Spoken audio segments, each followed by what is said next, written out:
Hello everyone and welcome back to another Marvel Crisis Protocol for the channel. It's been a little bit since our last Crisis Protocol battle report. Hope you don't mind the delay. Today we've got a 16 threat match, and despite it being a 16 threat match, both sides actually have 5 minis. On the table layout you can see before you going between the Convocation, I haven't seen them for a while, and Hydra, who are still fairly new, kind of. So both those sides will be going up against each other. Let's take a look at the specifics of who's being brought along. So the Convocation are being led by Dr. Voodoo, and then along with him, as far as the affiliation goes, we have Wong, we have the Ancient One, and we have Magic. But then Quicksilver is also coming along as a 3-threat space filler. Dr. Voodoo will have the Bar with No Doors on the Circle of the Cosmos side for his starting leadership for his affiliation, and their cards are Ironbound Book of Shumagorath, Orb of Agamotto, Plane of Poldak, wonderful to these names, and Astral Ring. And here is the Hydra force being led by the Baron Strucker, bringing along Bob, Agent of Hydra, the new Scientist Supreme MODOK, who is part of the affiliation, and not Baron, I was going to say Baron Zemo, the other Baron, what's his name? Zola. And then Rhino is just being brought along. He's not part of the Hydra affiliation, but he's just here. And their tactics cards, we just come down here. Inevitable Betrayal, World Domination, Simpleton, I'll do it myself, This is a Robbery, and Scientific Method. So the threat value being played today is on the Secure, which is the 2 missing witnesses. However, with the newly updated Crisis cards, this is actually quite different. It uses the new layout map type H. It puts both of them much closer to the centre to try and help force that big central fight. Other than that, it's still the same, 2 VP for each one held. And at the end of each cleanup phase they scatter and hurt anyone they're next to because they're panicking and running. The Extraction is Fear Group's World, so the hammers, nothing's changed with them really. So the 4 hammers on the map, if we just pull back here to see the table, 1 hammer, 2 hammer, 3 hammer, 4, but then we'll come around here because beforehand in the old version of the Mayor Fisk wants to find the witnesses would be on exactly the same spot as the edge hammers on both flanks there, but now they're very close to each other, and again this is part of them wanting to speed up the general flow of the game by keeping them near the centre. So it's going to be a big mess with lots of extra dice for the hammers. It's probably not going to be that long as a result, but it's going to be bloody. So both sides are set up and ready to rumble. Convocation is to your left and we'll be taking first activation with Hydra being on the right. Let's start with them. So we have Zola and Strucker down here, Bob and Rhino, and then the Scientist Supreme MODOK over there. And then for Convocation, Ancient One and Wong are down here next to Dr. Voodoo. And then the X-Men on loan here, Quicksilver and Magic over this end of the table. One other thing to remember is Dr. Voodoo has his brother Daniel, is it? Token on him, which buffs up his defense unless he decides to send it to haunt somebody. But he starts the game with it in his possession. And I think that about covers it. So with that, let's jump in and see how this plays out. So we're starting down this end of the table because Quicksilver activated first to use that prodigious long movement to move up. He did have to use both to get into position though to pick up the hammer on this flank. He paid his 1 power to do so, staying exactly at range 1 away from it, so that if MODOK wants to attack him, he's going to have to move up. And it was MODOK who got the game, well, Scientist Supreme MODOK got the game started for Hydra, moving up his small, slow range, but that did put him within range to use his Doomsday Chair arsenal on Quicksilver. Would have done an Incinerate on a Wild, you can choose whether it's physical or energy, but either way he's rolling 3 defense dice, and he managed to block most of the damage coming through. Still managed to take 1 in the end though, and generated 1 power on either side for that. The good Dr. Voodoo activated for Convocation and suffered impaired movement to climb or float maybe on top of the building here, paid 1 power and picked up the hammer, but he then moved his normal movement of medium range and he came down next to the missing witness over there, opting not to go for this one. He could have reached both from up there, but he chose to help that side because really only Rhino can threaten it. Maybe Bob if he's being brave, we'll see. Oh boy, as it turns out there was actually a super spicy play that Bob, Agent of Hydra, could do. He moved up so that he was on the far side of the closest hammer, paid his 1 power and picked it up. Totally forgot that his excessive violence, which is 9 dice base, up to 10 because he had a hammer, it doesn't require power to use. It's just it needs a loaded token. And he was within range 4 to shoot that at the good Dr. Voodoo, and the damage has not been put next time yet, but it's not as much as you think it would be. So Bob fired his missile, 10 dice thanks to the hammer he picked up, and Dr. Voodoo took 1 damage from it. I think there was 4 successes in the initial roll and we blocked 3 of them, thanks to his brother Daniel boosting the number of dice he gets to roll for defense, and he generated himself 1 extra power for rolling a skull as well. So, not exactly great. Bob is then thrown backwards by the blast, or the strength of the blast, and he takes 3 damage because he isn't dazed, and will be dazing and dropping said hammer. It was a risky play, it could have worked out, but didn't, not this time. So for the Convocation's next activation, that's fun to say, they are strengthening this flank again, activating magic and having her move up medium twice, right in front of Dr. Voodoo, and it's a bit awkward to get angle on, but within 1 of the witness there, so that's now 2 of them holding that thanks to Bob's failure to murder Dr. Voodoo turn 1. Baron Strucker activated for Hydra next, so he's the leader of them at least this time, since Red Skull stayed at home with his feet up. He moved medium over to the hammer over here and paid 1 power to pick it up. Second last activation for the Convocation was the Ancient One, who moved up to secure this mirror physical witness, and currently she's the only one doing it, and she might end up, well, Zola might be able to get over, but either he or Rhino are going to have to go pick up the hammer that Bob dropped from his Alpha Strike play.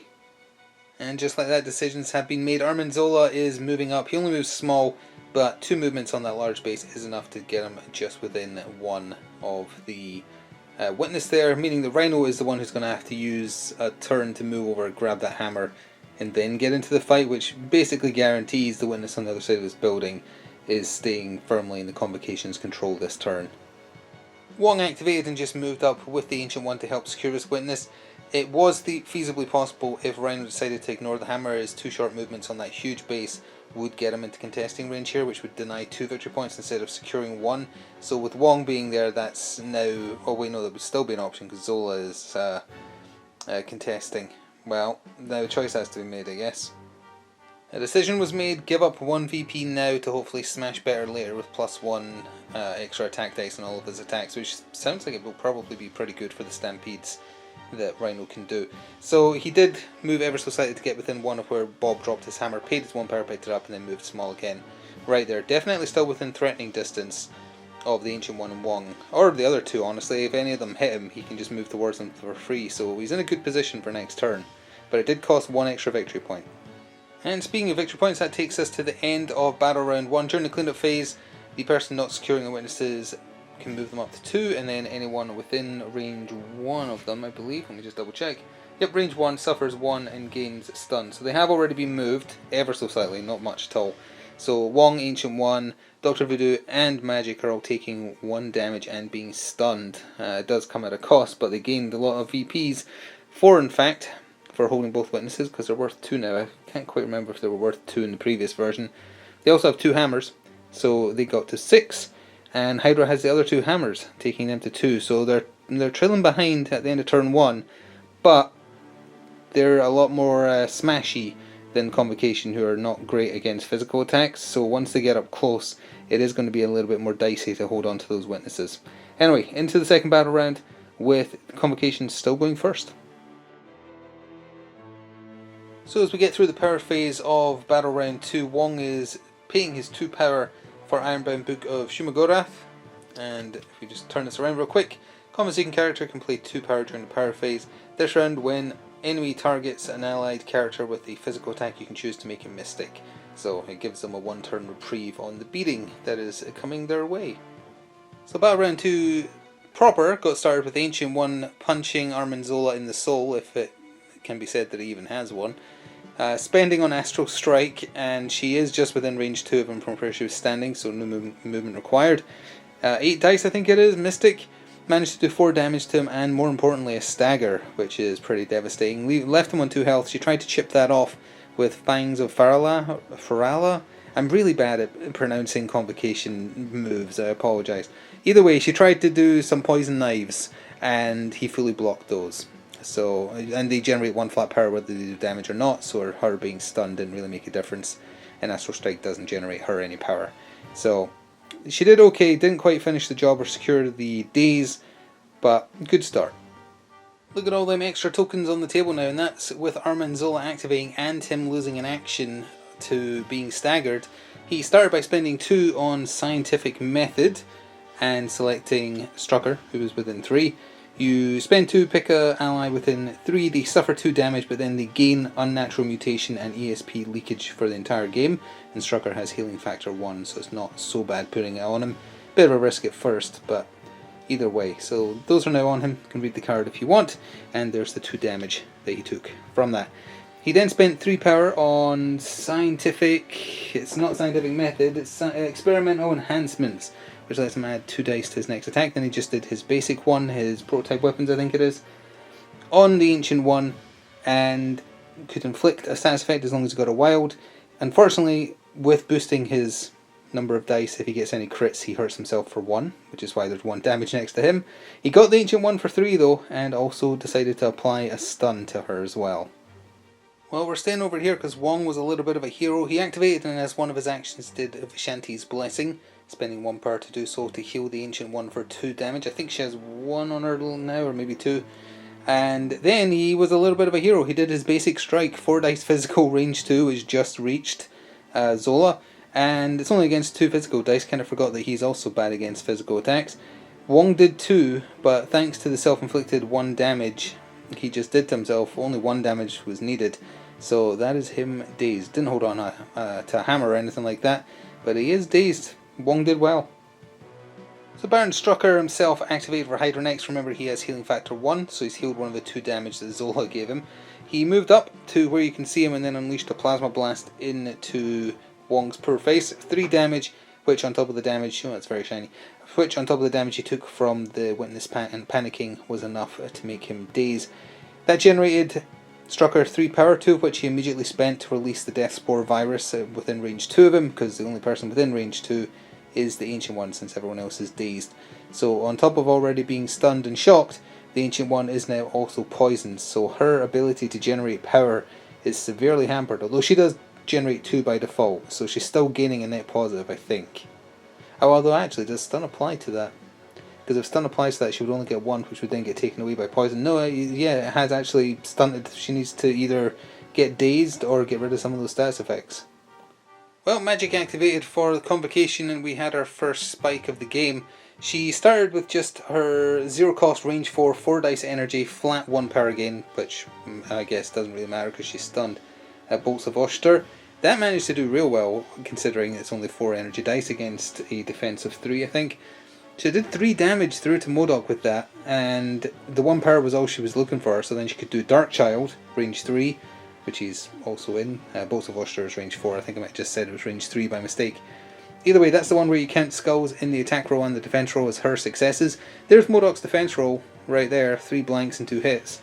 But if we come down here, normally this would not be a great roll, but for Dark Child it is, because there's 4 skulls in there. So she did another 6 and has taken Scientist Supreme MODOK from healthy to dazed, which is pretty incredible. So Rhino was up next for Hydra. It's like he's wearing nothing at all. Nothing at all, sorry. Anyway, he moved up to where you can see him, and then thanks to that hammer adding in 1 extra die, did his basic stampede attack on magic. Managed to do 4 damage, which was exactly enough that she's dazed, so there's the comeuppance for what she did to MODOK. I think the place within 1 might be a forced one for him, so he might actually be a bit further forwards next time you see him. Need to double check the card. Quicksilver activated, moved up long, and then did a Cyclonic Vortex for 2 power on Rhino. Did 3 damage to him, reduced down to 2. Actually did rather well. Taking into consideration he had his hammer though for 1 extra. And that gives him a medium move afterwards, which is why he was able to move over here. So now he and Dr. Voodoo currently are holding that witness there because Magic got dazed, so they are still beating Rhino, and I don't think Bob can fit in there now, even though he would be able to reach it. So unless he has some way to shift someone, he's not going to be able to help over there this turn. Well, Bob, who is actually the last activator for Hydra this turn, thanks to MODOK being down, activated. He couldn't make it to the other witness, but he could make it to the one down here. The unfortunate thing is though, he's on his dazed side, but he is still there hanging out. But he is not outnumbering. Oh, actually, well, there's 1 healthy character each, so he does kind of weigh the scales. So that does mean that he's helping control that then, which means it doesn't matter, they couldn't get near that witness. But it does mean their turn is over, so it's over to Dr. Voodoo to end off the round, which means Hydra will be taking first activation in round 3. So Dr. Voodoo activated, decided to stay where he was to secure that witness there, and he had a goal in mind. He wanted to daze Rhino, and he got close. Nothing at all, nothing, but he didn't quite. He did 2 of his basic attacks with Sap Power on Wilds. He got 4 damage reduced down to 3 on the first one, 2 damage reduced down to 1 on the second attempt, and with the damage already on Rhino, that leaves him with 1 of his 7 HP left, so he did stay standing. Now, thanks to Quicksilver, they still hold that witness there though, so it isn't so bad, but with that, there's no more Hydra activations, so into scoring. So at the end of battle round 2, MODOK did want to try and do a inevitable betrayal play, but there wasn't anyone within 2 of him, so he couldn't. So the points are as they stand, 2 victory points gained by the Convocation for hammers, and 2 gained for that witness, which has been moved slightly. And Dr. Voodoo, Magic and Quicksilver are all taking 1 damage and will be stunned for turn 3. Hydra has the other 2 hammers, and they have the other witness, so they've gained points. The witness has been moved here as well, so that Bob and Strucker will be taking 1 damage and will be stunned as well. The points as we go into turn 3 are Convocation still quite ahead on 10 now, needing just 6 to win, and Hydra are up to 6, speaking of that. So they're still 10 away from winning. So there's still everything to play for though. A few people flipping over their cards, Zola, Wong, and MODOK of course as well. We'll see what happens. So with Hydra getting first activation in round 3, Strucker himself activated, healing 1 damage, and then using the ESP leakage he got from the tactics card played on him earlier in the game. Cost 1 power to use, 6 dice mystic, or 5 up to 6, how many was it? It was 6 base up to 7 thanks to the hammer he was holding. He ended up having to do 2 of them on Wong because the first one only did 2 damage, it was a bit of a bad roll, and the second one did 3. It also has a special rule where based on the number of skulls in the defense roll, they take damage before damage is dealt. Wong didn't roll any skulls. But either way, that is enough damage that across the 2 attacks, Wong is out of there on the table. Not the best result, wanted to take him out in the first one so then he could daze the Ancient One with the second. And there's nothing on the card that says it can't be used twice per turn, just as a note. Cost 1 power to use, but he had more than that. First activation for Convocation for this round was Magic, and she used her Soul Sword on Rhino just to chip away that last 1 damage to daze him, and managed to do 4 down to 3. Only needed to do 1, so yeah, dazed him. Generated 1 flat power because he had 1 health left, and well, not that it matters either way. She then spent 2 on Wand of Watum, which gives you a selection of things to choose from. Hopefully it will come to focus once the text is there. She opted to use the Elemental Blast on MODOK, range 5, 7 dice energy. If you get a wild, it does a bunch of stats effects. She didn't get a wild, and the roll was not great, and MODOK's defense roll was actually pretty good, so he didn't get murked twice in a row, only took 1 damage from that of his, I think he has 4 or 5 health or something on his flip side. Well, MODOK had to activate, so he gets to do something. He immediately spent 4 on a Psionic Assault, which includes a forced move, well, an optional forced move for the target, and before damage is done. So he moved Magic all the way into the street there, into oncoming traffic, and also did 3 damage to her with the 7 dice Mystic attack, and didn't get any wilds, which would have done Disorientate, but it doesn't matter much. He then moved in, so that he is contesting the witness that you can't quite see because she's around the corner of the building there, but he is within 1. And then he paid 3 for, by my calculations, you'll be dead in seconds. Size 4 or less terrain feature within 3. The car, or the Jeep, that was right there in the road was just within 3. He picked it up, threw it small into the back of Dr. Voodoo's head, and managed to get 2 damage through to him. Oh, apologies, forgot how much damage was already on Dr. Voodoo, so that actually was enough to daze him once the car hit him. So he is going to be dazed, he is dropping his hammer, and MODOK is able to pay 1 to pick it up, so he is, because he's the only one over there now the Rhino's dazed. Well, Quicksilver activated with one thing in mind, get MODOK off the table, especially because he's got no one near him that he can throw in his way, because Rhino is dazed. So he did 2 of his basic strikes, they're just 4 dice up to 5 because he had a hammer, but he did pretty well with both against MODOK's 3 defense dice. 2 damage on the first one, which put him 3 away from death, I believe, because he did have 5 health on his day side and he's already damaged by 1. But the second one did 4, so did above and beyond what was required. For the second time, I think, Scientist Supreme MODOK has not done terribly great on the table there. and he will drop the hammer, but Quicksilver is paying the 1 flat power he gained from that, or from one of those I should say, because he's stunned, to pick up that hammer, so he's now holding 2. Well, Hydra really needed to take out Quicksilver to nab those 2 hammers, so Zola activated, arming Zola right there, ignoring Ancient One, who has a couple of damage on her and all the status effects. He did his prototype weapons from where he was standing and did 2 damage. With the damage already on him, that left Quicksilver on 1 health remaining. To make sure that the days happened, he then spent the 2 power he generated from doing that damage to use his Focus EMP Blast, whatever it's called. It's not EMP, maybe it's another ESP. Either way, he did that, which is energy, 6 dice, and if he managed to land a hit or get a wild, one of the 2, he can do a move, I think. But it whiffed. It whiffed real bad, and that could be the game changer right there. Bob is still very capable of doing 1 damage. He can do 1 damage without the big rocket.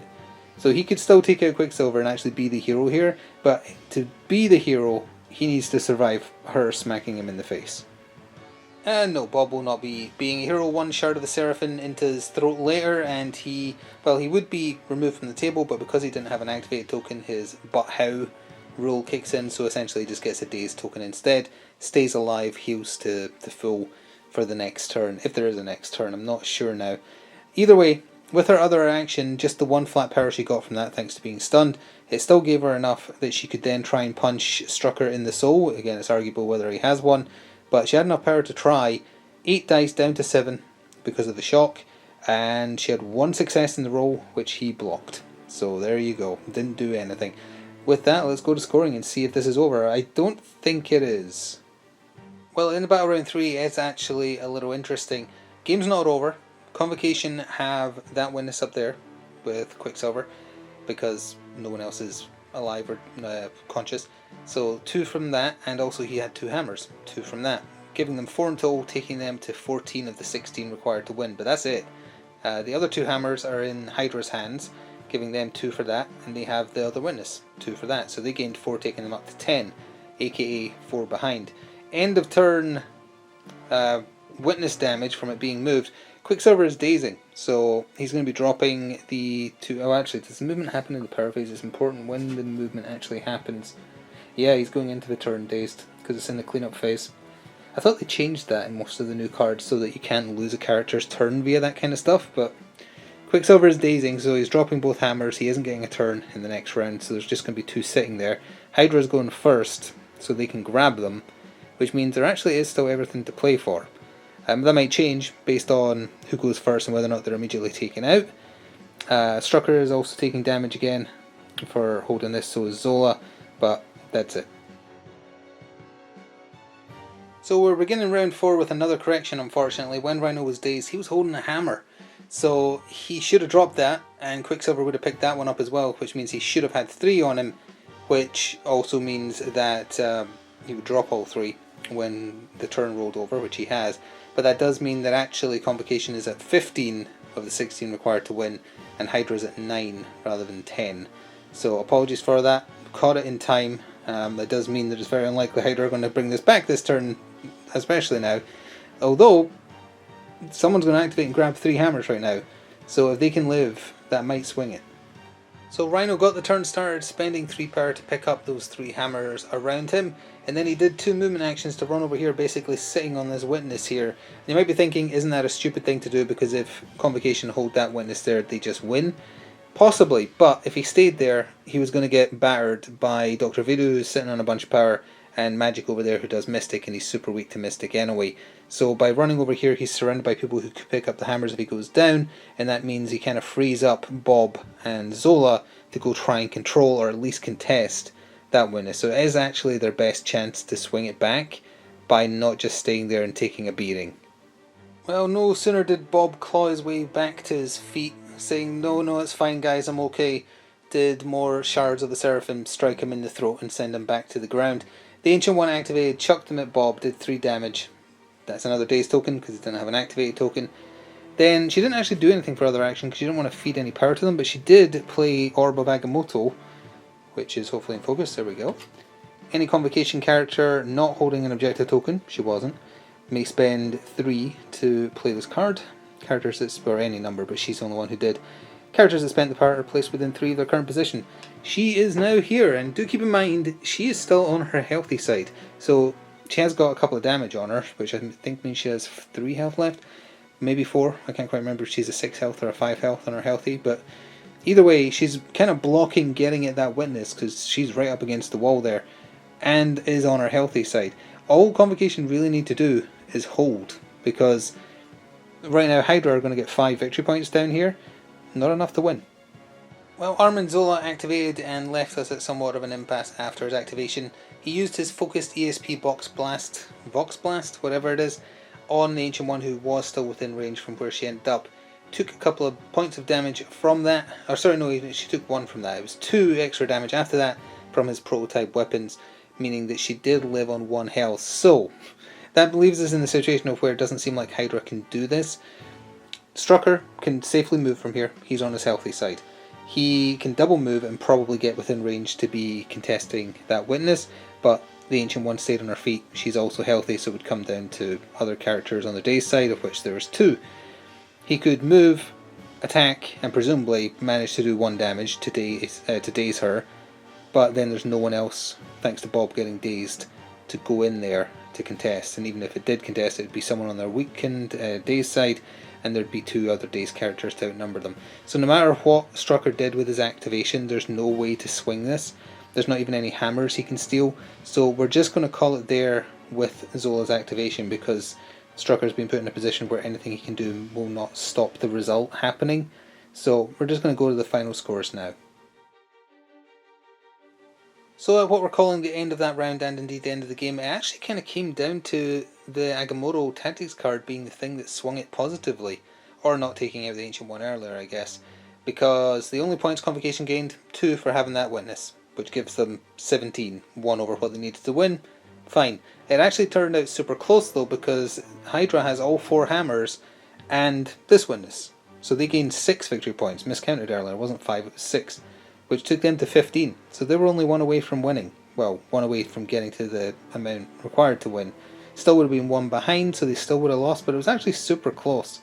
I feel the letdown on the table was probably MODOK. The Scientist Supreme MODOK is not good. The model's good compared to the old one, but the stat card, not so much, in my opinion. It might have been better to have Advanced R&D as a tactics card for Hydra as well, just to get Baron Strucker buffed up turn 1.